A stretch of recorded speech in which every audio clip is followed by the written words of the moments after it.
A big welcome to the second level, AI applicant. This level is really split into two different parts.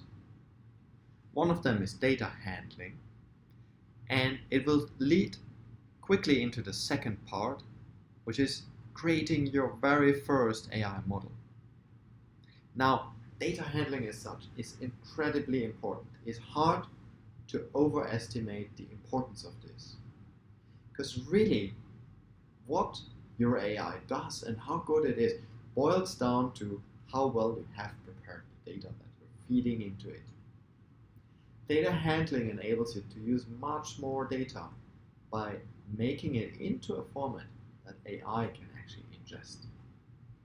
And of course, data handling is the one thing that might even end up having the biggest impact on your day-to-day job, because there's so many times where ultimately all you do is data handling. Imagine this new way that allows you to do repetitive work only once, and then it will be done forever.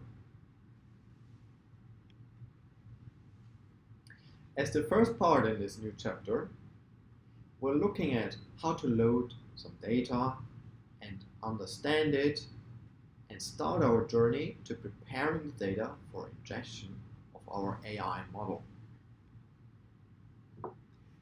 Now, of course, the first thing is you receive some file with data. It might be an Excel file, it might be a CSV file directly, and by the way, if it ends up being an Excel file, you can save the tab with the relevant data by simply selecting Save As and then file format CSV. CSV is a more simple format that's easier to read and faster to process. Now let's look at how the data looks like that we got from Kaggle. And first of all, I'm going to import the library pandas that we installed as part of the AI Novice series of videos.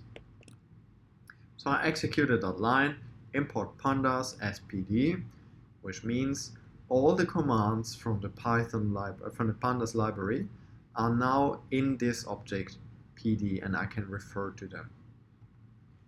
Pandas has a functionality called read_CSV. Let me execute that entire line. And we see now we have created a new variable. It's called training, and it should contain the contents of that CSV file. Let's look at that object, and you can see I've just set training here by executing the code that I have marked.